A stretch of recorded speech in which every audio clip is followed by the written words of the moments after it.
ದುಡಿದು ಬರುವ ದೇಶದಲ್ಲಿ ಕೇವಲ 30% ಜನ ಕ್ವಶನ್ ಮಾಡೋದಂದ್ರೆ ರಿವರ್ಸ್ ಡೆಮೋಕ್ರಸಿ ಅಂತ ಏನಿದೆ ಅದು 30% 70% ಕ್ವಶನ್ ಮಾಡಿದ್ರೆ ಅದು ಪ್ರಜಾಪ್ರಭುತ್ವವಾಗಿರಲ್ಲ, ಅದು ಸ್ವಾತಂತ್ರ್ಯದ ಭಾರತವಾಗಿರಲ್ಲ, ಅದು ಸ್ವಾತಂತ್ರ್ಯಕ್ಕೆ ಮಾಡಿದ ಅವಮಾನ.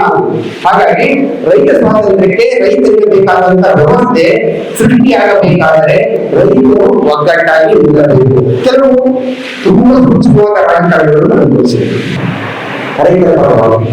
ನಾವು ಇದರಲ್ಲಿ ನಾನು ಈ ತಾಲೂಕಿಗೆ ನೀರನ್ನು ನೋಡುವ ವಿಚಾರದಲ್ಲಿ ಬಹಳ ಖುಷಿ.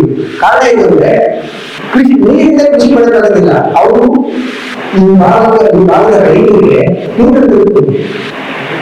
ಕೆಲವು ಕಡೆಗೆ ಒಂದು ಇರುವ ಕೆರೆಗಳನ್ನು ಕೂಡ ರಿಪೇರಿ ಮಾಡಲಾಗದಂತಹ ಸ್ಥಿತಿಯಲ್ಲಿ ನಾವು ಇದ್ದೇವೆ.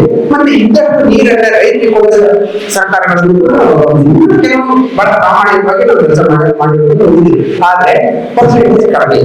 ರೈತ ಪರವಾಗಿ ಮಾತಾಡೋ ಮಾಹಿತಿಯ ಒಂದು 2-3% ಸಿಗ್ತಾರೆ. ಇನ್ನೊಂದೇ ಇಲ್ಲ ನಮಗೆ ಗಮನದಲ್ಲಿ ಏನೇನು ಆಗ್ತಾ ಇದೆ.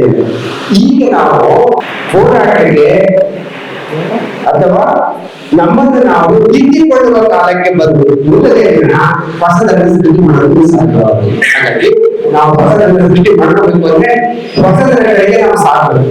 ಹೊಸ ಆಲೋಚನೆಗಳಲ್ಲಿ ಮತ್ತೆ ಅದಕ್ಕೆ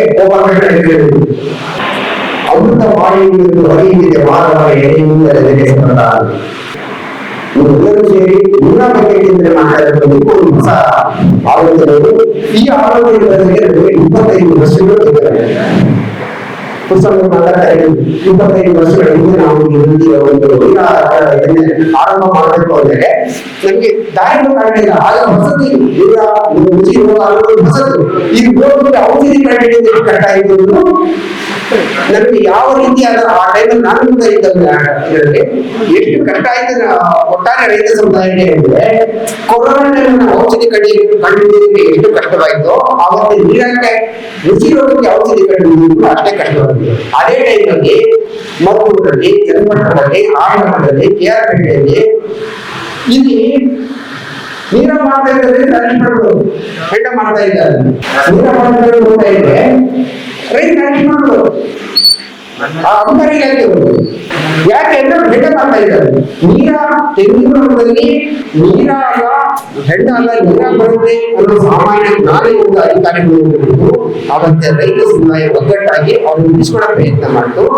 ಆಮೇಲೆ ಈ ಕಾಮನ್ ಸೆನ್ಸ್ ಅನ್ನೋದ್ರೆ ಸರ್ಕಾರಕ್ಕೆ ಹೇಳ್ಕೊಟ್ಟು ನೀವು ಈ ರೀತಿ ಮಾತಾಡ್ಬೇಡಿ, ನೀವು ಈಚಿನ ಮರದಲ್ಲಿ ಹೆಂಡ ಬರುತ್ತೆ, ತೆಂಗಿನ ಮರದಲ್ಲಿ ನೀರ ಬರುತ್ತೆ, ಇಂಥ ಕಾಮನ್ ಸೆನ್ಸ್ ಅಧಿಕಾರಿಗಳು ನಮ್ಮ ರೈತರು ರೆಸ್ಟ್ ಮಾಡ್ತಾ ಇದ್ದಾರೆ. ಇನ್ನು ಯಾರಾದ್ರೂ ರೈತರಲ್ಲಿ ಹೊಂದಿದೆ ಆದ್ರೆ ನಾವು ಬೇರೆ ರೀತಿ ಉತ್ತರ ಕೊಡಬೇಕಾಗತ್ತೆ ಅಂತ ಹೇಳಿ ಎಚ್ಚರಿಸಿದ್ರು. 2005